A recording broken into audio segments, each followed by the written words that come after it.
Welcome to In the Middle, a podcast on Christianity in the Middle East, where we explore questions of history, religion, culture, and policy that affects the ancient and indigenous Christian communities of the Middle East.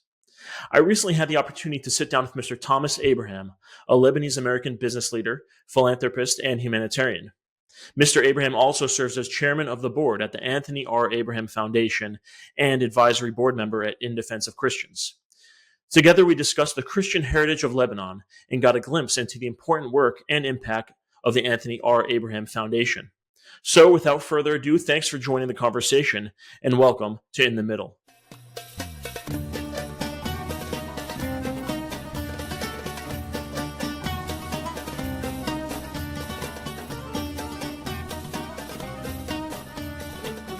Mr. Abraham, thanks for joining us in the middle. How are you? I'm doing great. Excellent. It's great to have you here. It's great to have you in town. I know you come to D.C. quite frequently. You were in town yesterday for the IDC Capitol Hill Advocacy Day 2024. We walked around Capitol Hill. We met with a few members of Congress, staff. We talked about some pretty important issues.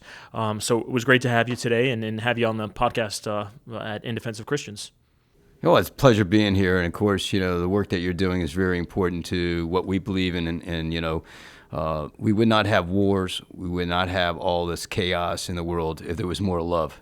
Absolutely. And that was our message yesterday. And you articulated that quite well in many of our meetings. It's about love and the love that a community occupied by or lived in by Christians usually has a greater capacity to show that love. And should Christians disappear from the Middle East, that diversity and that special something, that spark, would no longer be present. So that's a very important message to get across. You've been a great supporter and friend of In Defense of Christians for many years. So we appreciate all you do for us. Our work would not be possible but for you, of course, but also the Anthony R. Abraham Foundation, of which you are the president and chairman of the board. Tell us a little bit about the foundation, what the background is, and what the mission is. Well, my parents, Anthony and Genevieve Abraham, founded the foundation as a vehicle to be able to give back to the local community and also as part of our commitment to give back to our heritage. We are Lebanese. I was adopted from an orphanage in Beirut. My parents had adopted 3 kids in the United States and 2 from Lebanon. And I was very blessed to be able to be brought into a family that had a lot of passion and love for their country. My father was a big patriot, very much loved what America gave him. And also he's a big supporter of his heritage, the Lebanese heritage, and of course our churches, our Maronite Church, our Melkite churches, Greek Orthodox. He believed that through the unity of our faiths, our different faiths, not only just Christian faiths, but all faiths, that's a vehicle by which families would be united, by the communities would show their heritage and their traditions and their love and faith and their religion. So that's a very important part of the essence and the fiber of America. What differentiates us from a lot of other countries is that we are driven by our faiths and our religions that help us unite as not only as individuals to our connection with God, but also as a community and how we act and interact with providing humanitarian services for those that are in need. Outstanding. Yeah, that's a big drive of your personal work as well as the work of the foundation. You do a lot of projects that you are very much involved with, both here in the United States and the West, as well as in Lebanon, to strengthen and preserve those communities. One thing I'm very interested in, given your background, your personal background, having lived in and been adopted in Lebanon, came to the United States as a young child, was that interest to give back to those in your homeland in Lebanon something you always had within you, or something you developed over the years as you grew, saw the world? How did that work out growing up? Well, growing up and watching my parents basically open their house to all different types of individuals who were looking for support quietly, which is what my parents were all about. They did not profess publicly the kind of services or individuals or organizations they supported. They were active very quietly in the community. So learning that and also having that sense of heritage and knowing that I was adopted and that had the opportunity to go back to Lebanon as a young child at the age of 12 and being able to relive those moments of when I was there and participate in understanding the value of our heritage that really was kind of the it's in your blood. They say if you're Lebanese, you're always Lebanese. And I have a joke with my friends. I said, when I take you to a Lebanese restaurant, if you go there 3 times, you become an honorary Lebanese. And they get it because the food drives a sense of heritage and being in a place that's so special and beautiful. And I think that our history and our heritage, our Lebanese heritage, is very special. I totally agree. One of the biggest messages that we at IDC are always pushing out there is the fact that Lebanon is very different. Lebanon, by its nature, is that of a bridge between East and West. Of course, it's an Eastern country, no doubt, in its heritage and its background, but it is also Western in the sense that it's a progressive society. It has a history of being sort of the beacon, the lighthouse of the Middle East and also the world around it, because for many decades and even centuries before that, it was considered the Paris of the Middle East for its forward thinking, for its fashion and metropolitan atmosphere, banking, and so on and so forth. Today, that status, that very special and important part of Lebanon's character is threatened, right? An economic collapse and crisis of historic proportions, unfortunately, which drives a security issue, which drives a humanitarian issue. They're all interconnected and interwoven, which makes the problem that much stickier and tougher, more perplexing to come up with a fix for. What kind of work do you, as well as the foundation, do? Big or small, right? It's a huge problem, but what kind of involvement do you have in seeing to the continuation, the prosperity in Lebanon today? Well, I say in the midst of chaos, focus on those institutions that empower people's lives and make a difference. And if you just do that, you're doing as much as you can. And that brings, a sense of hope, brings a sense of comfort knowing that other people care about you and your situation in Lebanon.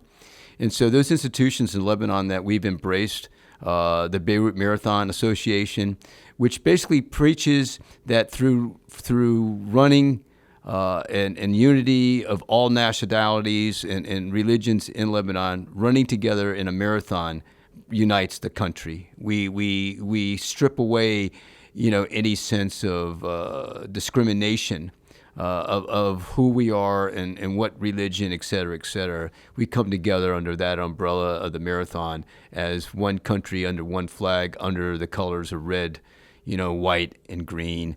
And so, it becomes patriotic in the sense that for once in that one day that we get together and 45,000 people come together and run in a marathon for peace, love, and hope in Lebanon. So the Beirut Marathon Association is very important to me. I'm a marathon runner. And I think that through sports is a great vehicle to bring people together and promote it. From an education point of view, we support the Lebanese-American University, AUB.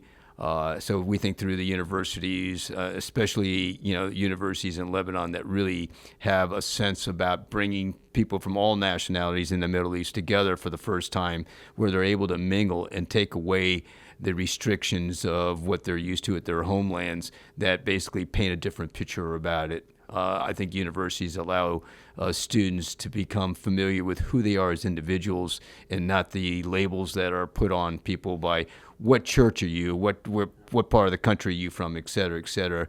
The questions are, what's your favorite hobby? What's your favorite color? What's your favorite band? What's your favorite, singer or actor?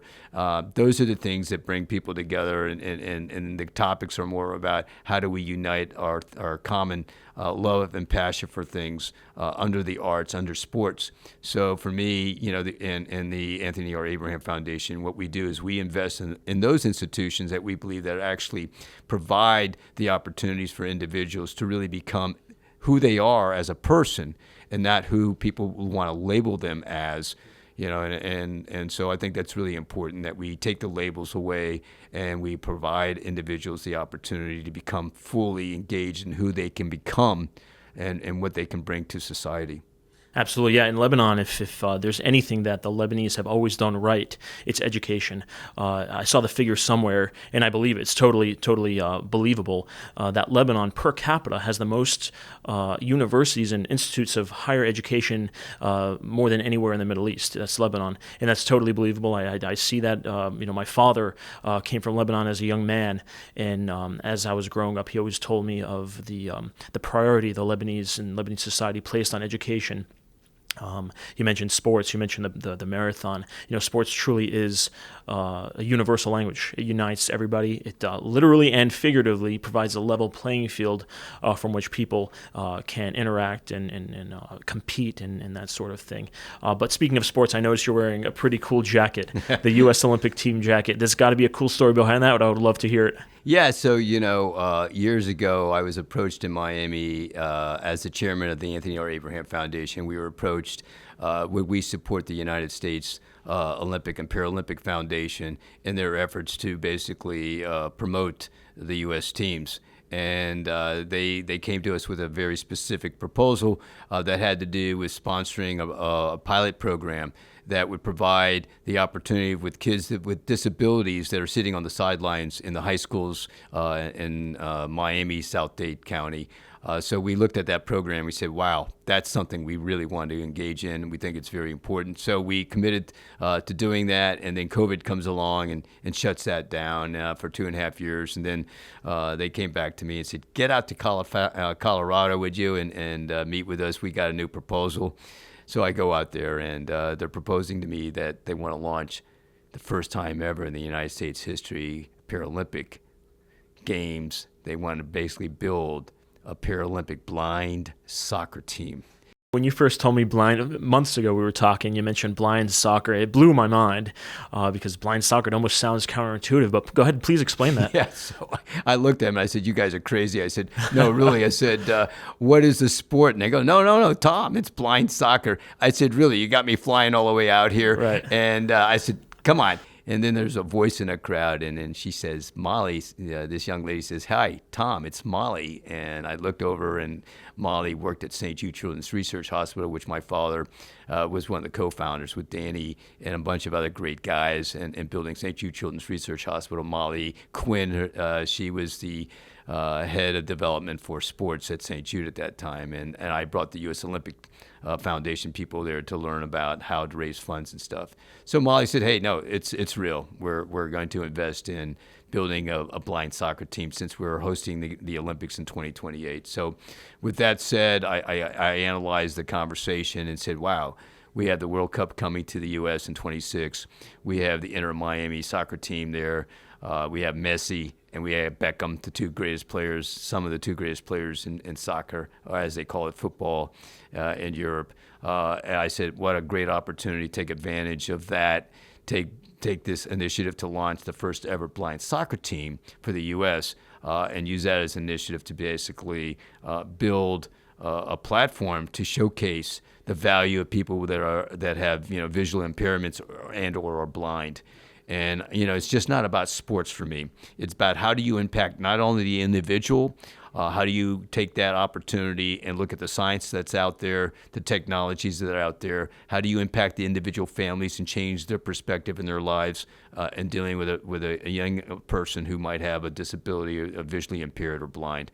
So for me, it's more about taking the combination of all those opportunities, putting them together, and then using the Paralympic Games that are coming in 2028 in the Olympics, and also using the World Cup as two vehicles to basically put a global spotlight on the value of people that are visually impaired or blind. So in 2028 and in 2026, the World Cup and then the Olympics respectively, or the Paralympics respectively, will that be the debut of the U.S. blind soccer team? Or yeah, the debut of the U.S. soccer team. Basically, the official Olympic debut will be in 2028 when the Olympics come to the United States and will be featured in Atlanta. I see. Okay. Well, very good. What's the status as of right now? They're still putting things together, putting a team together? Well, right now we actually have a team. We have players that we've been fielding from around the country. We're setting up small units across the country where we're engaging the local communities to help support us with a grassroots operations to basically provide facilities and training centers to invite individuals that are visually impaired or blind to come and train and learn the sport of blind soccer. So there's a process in Miami. We're working with the Miami Lighthouse for the Blind, amazing organization. We've been sponsoring for over almost 48 years. They're engaged with us in a very powerful way to help build the grassroots part of the organizations. We're working with the school, the Miami-Dade County School Board and the school system to basically engage with them through the Miami Lighthouse in identifying those individuals that might want to learn how to play blind soccer. We're engaging with the, not only the school boards, but we're also engaging with the local communities and the cities within Miami-Dade County to see how we can get them engaged in helping us support the launch of a grassroots initiative to promote blind soccer in the United States. That's outstanding, and I'd encourage all of our viewers to Google it, check it out, see how it all works. But if you could give them a really quick explanation, how does blind soccer work? What's that all about? Well, it's really an amazing sport. I just came from the Olympics and the Paralympics, and I got a chance to watch some of the top teams in the world who've been around for over 20 years actually play the sport. So the field is actually not as long. The goldies are not blind. Mm-hmm. The ball that they use is a heavier ball than the soccer ball that they use in professional soccer, but it has ball bearings inside, so the players can actually listen to the ball as they're kicking it. The players basically drive the ball down the field. And they maneuver it and they kick it and they position it in places they want. There's panels on the side of the fields. The field is not as wide that provide the players an opportunity to know where the boundaries are. They use the panels actually to kick the ball against, and they use the panels to drive the ball down the field sometimes. It's an amazing sport to watch. Go on YouTube and type in blind soccer. You get an opportunity to watch it. Hopefully, you'll get to see some of the stuff that was happening at the Paralympics this summer in Paris, where I had an opportunity to participate and watch different teams around the world. And by the way, congratulations to the French. They won the gold medal this year, which was a big surprise for everybody because usually the Argentinians and the Colombians and the the other teams are the ones that usually get all the medals. But we'll have an opportunity to at least field a team in 2028, and hopefully we'll have an opportunity to stand on the podium and be good enough to actually make it to the final rounds. Excellent. Well, congratulations to them. And one thing, I can't claim that I know what it's like to be blind, obviously, but I am hearing impaired. And I'm a firm believer in when God takes away one sense, whether it's your sight, whether it's your hearing, I'm a firm believer in the fact that He heightens another sense. So, in the case of blindness, or certainly in the case of deafness, it heightens my ability anyway to see things and to see things in a different way and more acutely and be more discerning with my vision. So I can only imagine, or I can probably guess that it would do the same for someone who's visually impaired, that they're able to rely more acutely on their hearing. So that's certainly a lot, quite interesting. But you also had the opportunity to run a marathon in Paris just recently during the Olympics. Tell us a bit about that. How did you get that opportunity? That was actually it's pretty interesting. My friend, who's an American citizen now, but he's Jordanian.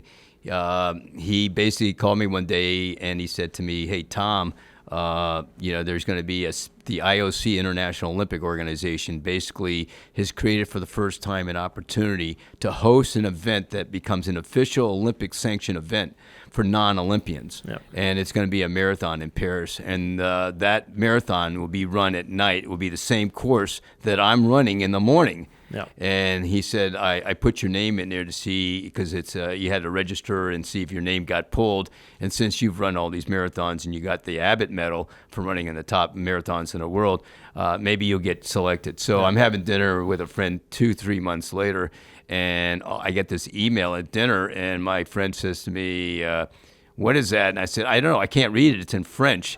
So I said, "Can you read it?" And he says to me, Mr. Abraham, you just got selected to run in the Paris Marathon at the Olympics on August 10th, 2024. I thought it was a joke. Right. I thought maybe somebody was hacking the internet. I said, oh, really? Yeah, right. But, as we dug into it, we found out, wow, yeah. So I had 2 months to train for a marathon that usually takes 6 months. And I trained 5 days a week for 2 months to get in shape. And I have to tell you that it was the most spectacular race that I ever done in my life. The running at night, 10 o'clock at night was when I started, finished at 4 in the morning.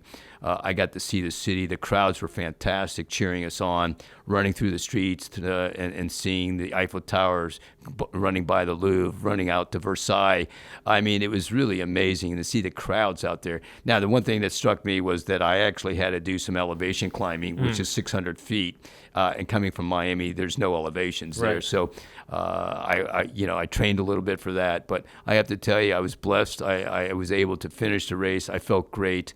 And a little surprised today, by the way, I'm meeting with my friend who actually is one of the top 50 runners in the world that finished the marathon as an Olympian that morning.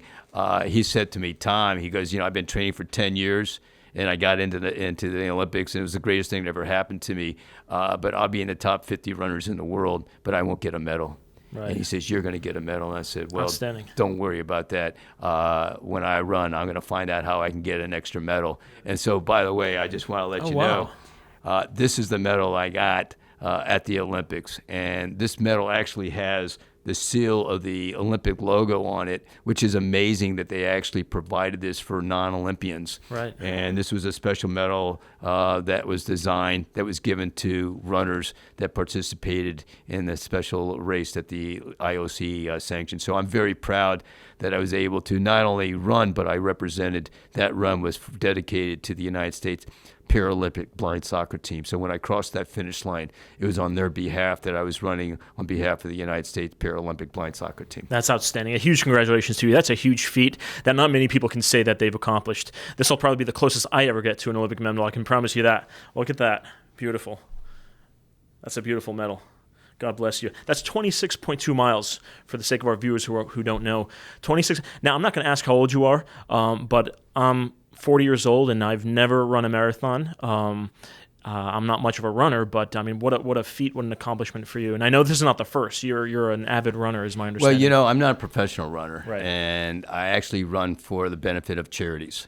So I think there's a different mindset when you're doing that. I think that you have a sense about the purpose of why you're running is not to figure out this is going to be your fastest time.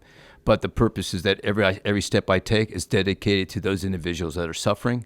It's dedicated to hopefully give hope to those individuals that are watching what I'm doing and how I'm dedicating my efforts on their behalf to let them know that anything is possible in life and never give up. And to believe in yourself and to believe in the value of your own abilities and not of those that say you can't do something, but do it because you want to do it and find a way and a solution to do that. And I think that mindset helps us, get through life. And when I train for a marathon, I was joking with somebody, when I run, I look for the next tree. I put my eye on it and say, I just got to get to that tree. And I got to get to the next tree and the next tree.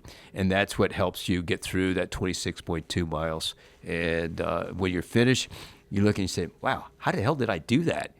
It's like, really? You just ran 26.2 miles? And that's a great philosophy for life. Just chase that next tree. Chase that next tree. But, I want to just say for those that are, watching this podcast that, chase your dreams. Don't let anybody get in the middle of your dreams. Believe in yourself. Understand that the impossible is possible. Because those that don't believe in the possible or the impossible, those aren't the people you want to be talking to. You want to be talking to yourself. And you want to figure out what solutions or what problems you have to solve to find and capture that dream that you're believing in. And I tell you, it works. And of course, I think the most important thing is that you have to have your faith, whatever faith that is. And I'm going to tell you for the first time, I haven't even told you this, but I stood for 3 hours prior to the run. And then I had my AirPods on, ready to turn them on as I was running. And then when I started the race, the first 5 miles, I couldn't hear anything because the crowds were like screaming crazy. It was amazing. But when the crowds got quiet, I didn't hear my music. So I figured, okay, there's no music. I had my GoPro in one hand. I said to myself, well, you know what? I'm going to say a rosary. So I was passing the GoPro back and forth, and I'm saying the rosary to myself. And I don't know why I decided to do that, but I said, you know what? I'm going to dedicate this race to you, to the Blessed Mother. And, so I'm running the marathon, and, miles and miles are going on. And then finally, at some point, my music came back on. And it was low music. It was crazy. But, I found by saying the rosary at that time that I found peace. And you know what? It was like crazy. I'm going up this 600-foot elevations. I'm not feeling any pain. And when I come down and when I finish the race, it's the first time, and this is the truth, the first time in my life that I finished a race and I didn't have any of the after effects. I was like, what's going on here? So, I really want to say that, sometimes, you reach out, you don't know why, but you reach out to what makes you feel confident in your faith. And if you do that, sometimes you'll be surprised of the results. And I got to tell you, I was shocked and I was pleased. And it kind of was like a sign to me that whatever you're doing and the reason you're doing it is it has a resonance in those that are watching you from above. So I wanted to share that because, I usually don't do that, talk about my faith. But, it was a surprise for me. That one consideration that I made to do that I was blessed at the end with a surprise that I never expected. That's absolutely inspiring, and thank you for sharing that. Yeah. I know it's definitely a personal thought of yours. So I do have to ask, what's next for the foundation? What do you have coming up in the future? Well, actually, I'm going to to San Francisco. And I'm going up to the south of San Francisco, and I'm going to be doing a bike ride with Best Buddies, which is founded by Anthony Shriver. His mother was Eunice Shriver, who founded Special Olympics, which we sponsor. And I'm going to be doing a bike ride with Anthony. I've done a lot of bike rides with him. So we'll be, we've been supporting Best Buddies for a long, long time. And I'll be out there with my family and my son, and we're going to be riding in that ride. Again, to showcase that no matter what age you are, get out there and make a difference. Do something. Don't complain about it's impossible, but make an effort, whatever it is. There's a simple thing in life, and I tell this to my kids and I tell this to anybody. Small gestures of kindness are the most important thing you can do. Be kind to people. Open a door and smile. Say thank you. Acknowledge people that are working in environments that are really tough, and just let them know that you respect what they're doing and you appreciate that.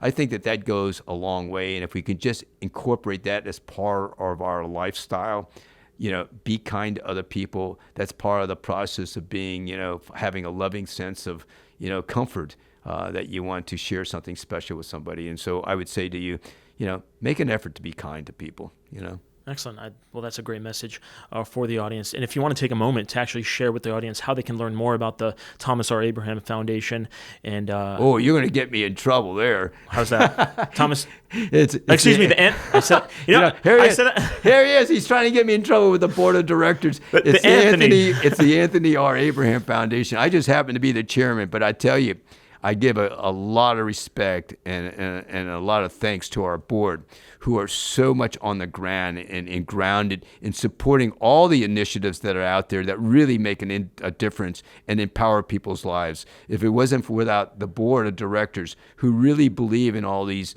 projects that we invest in, we wouldn't be doing the things we're doing today. So, I just the figurehead.